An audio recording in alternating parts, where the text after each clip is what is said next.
Hello, my name is Petar Bieloslavek, and I'm starting today the introduction to the Unicist superior education approach in the field of businesses. Although our educational approach is universal because we have developed the ontological structure of natural learning, of human natural learning as part of the approach to conceptual psychology, which allowed us to develop the different methods, methodologies, and approaches to deal both with systemic learning processes and with learning processes in the field of complexity. What I'm presenting now is the difference between the approach to complex problems learning and how to approach the systemic problem learning, which is different. We give this a name, which is superior education, which unfortunately has been used in many ways in order to merchandise and to sell and to market educational programs. But we define superior education as the education that deals with the complex aspects of the environment. And in business, meaning with the complex aspects of businesses. And we separate it from professional education, which provides the tools the tools and the knowledge to deal with systemic problems in non-adaptive systems. When the systemic approach is used in a complex adaptive environment, the results are hazardous and cannot be managed.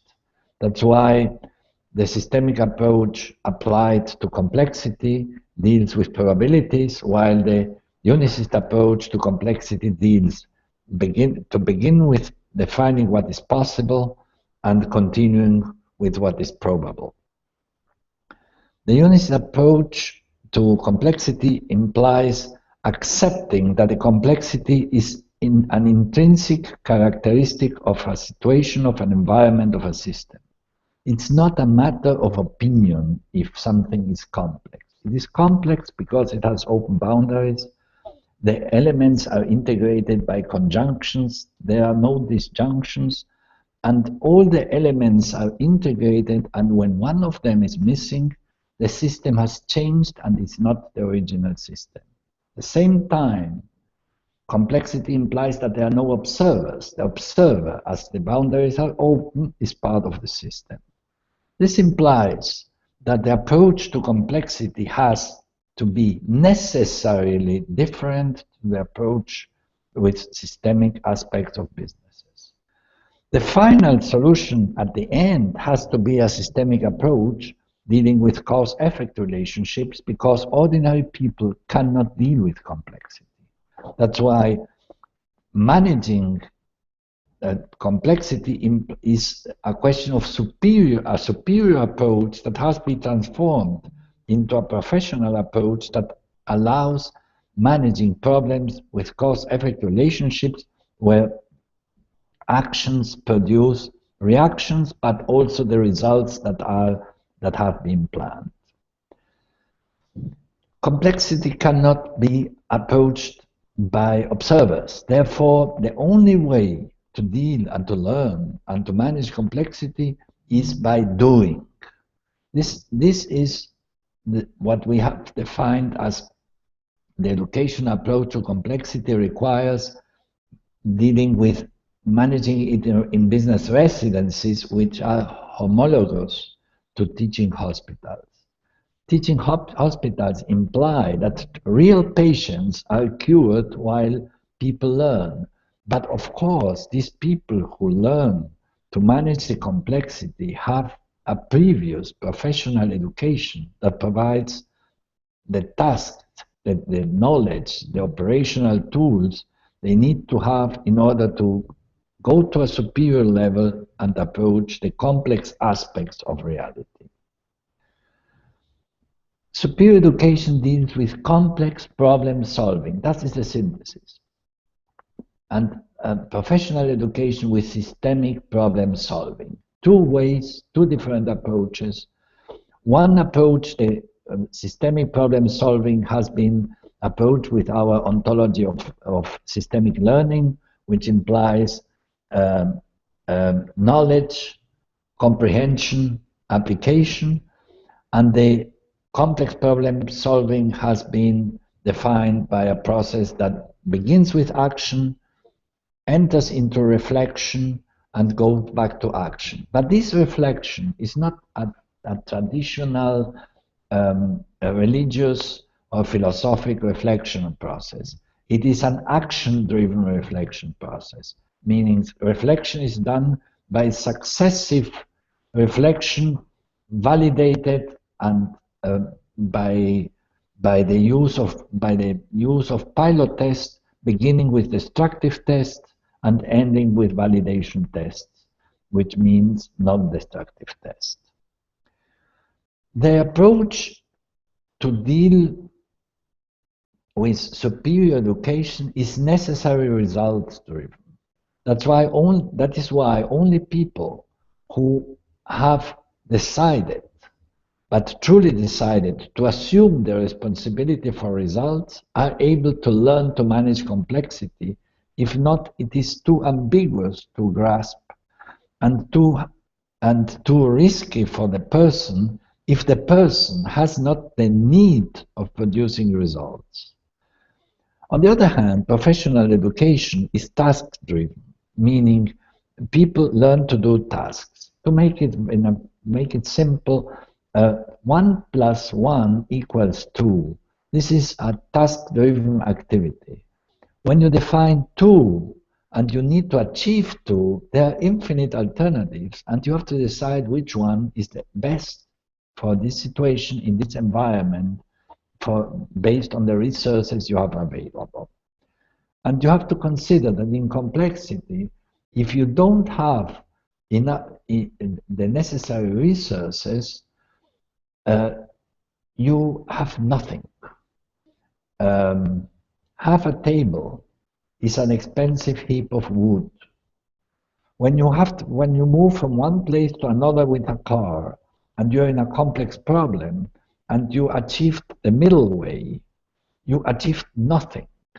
Nothing exists. At an operational level, it's different. You are in the middle, you have to do another half. The other half in complexity doesn't exist. Half of something, everything that is below a threshold is meaningless, because the threshold is a threshold of energy that is necessary to produce the results. Businesses are necessarily driven by future forecasting. Why do I say this? Because businesses happen in the future. It can be a conscious future forecasting, it can be an intuitive approach, it can be whatever you want. The professional approach to future forecasting deals with projections, with correlations, etc., considering by definition that past and future are in some way symmetric. The complexity defines that the past and future are not symmetric, because it depends on the conjuncture, on the situation, on the evolution of a process, what can happen in the future.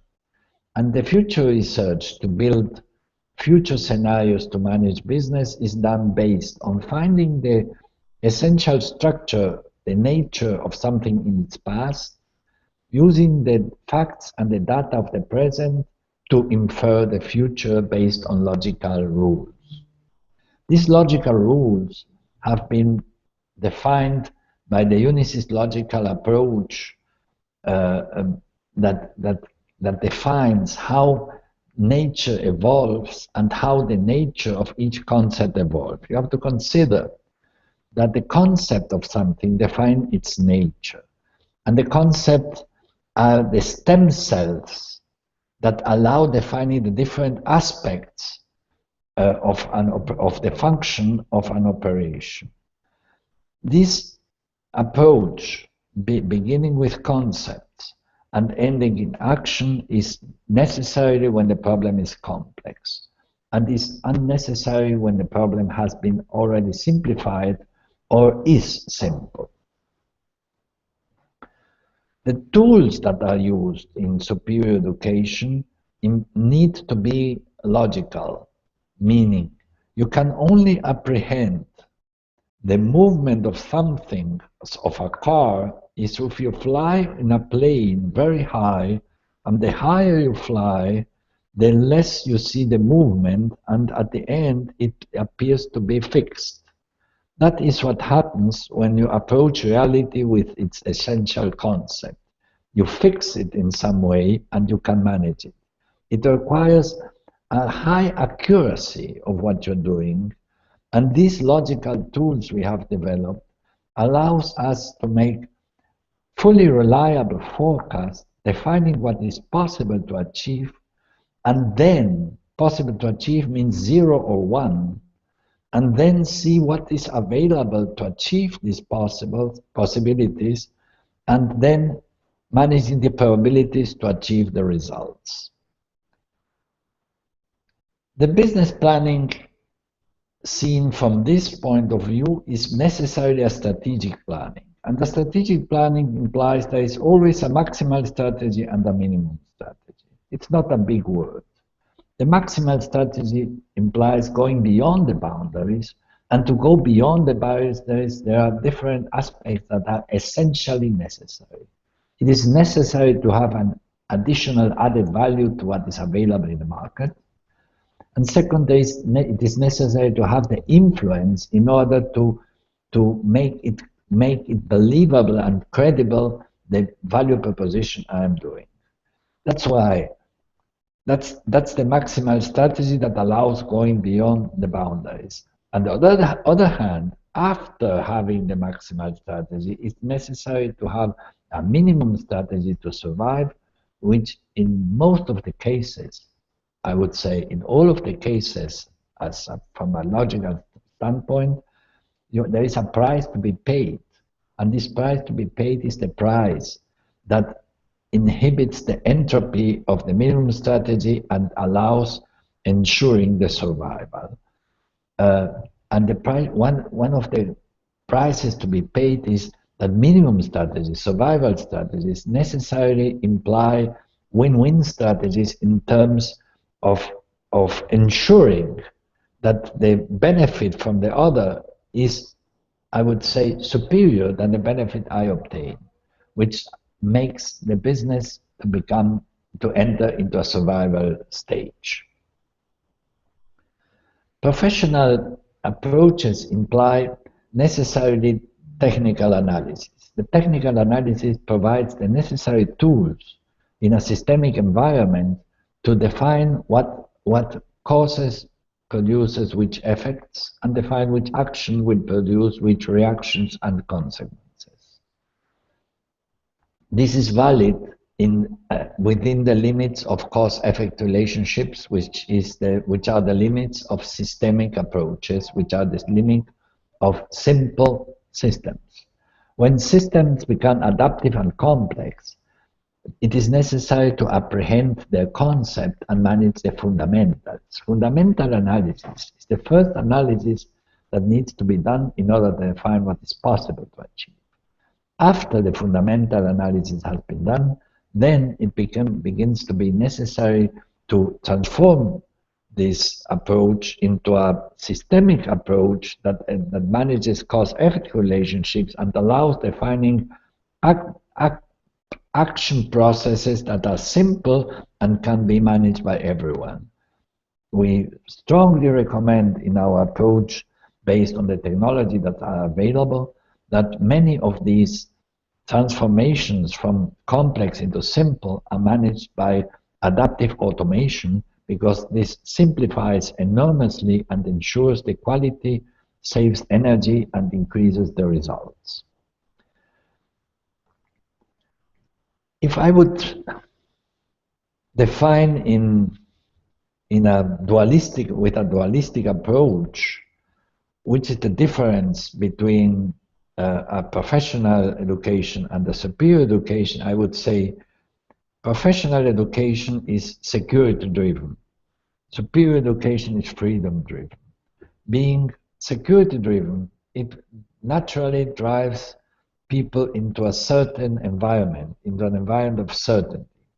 And when it is freedom-driven, it is implicit that we are dealing with an environment, with an ambiguous environment where we need to manage ambiguity in order to adapt the environment and to have the necessary timing to achieve the necessary synchronicity, having the acceleration and speed that is needed according to the speed of the environment. This ambiguity is the great problem that needs to be solved and transformed into certainty, as we said before, in order to define processes that can be managed by everyone, including automation and robots. Finally, I would say that the goal of superior education is dealing with complex adaptive systems. And that's where we began. Meaning when we deal with the adaptive aspects of businesses, which deal basically with the peripheral functions that deal with the market and with the central functions that deal with the strategy, it is necessary to be able to apprehend reality in its dynamic and transform this dynamic picture that is moving all the time into a static operation that can be managed. On the other hand, professional education deals with administrative, operational, and control systems, where there is a certainty, where is a 1 + 1 = 2 relationship, and where cause are tied to effects, and everyone feels secure and safe because the task has been done, and the probability of achieving the results depend on the accuracy of the simplification that has been done, transforming the complexity of reality into a simple system. That's why this Unicist approach to superior education enters into this world, has been entering into this world in the last 30 years, to provide logical solutions to define the fundamentals of reality and transforming them into operational processes, and installing business objects, which are adaptive systems units that are installed into the processes to accelerate processes and to make them safer and save energy. These two approaches to education imply different ways for different people and require different tools. That's why we go back where we began.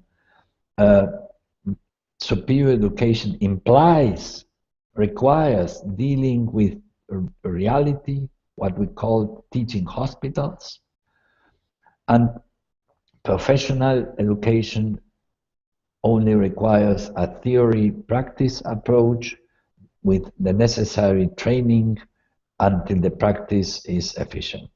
Thank you, and we'll see each other next week.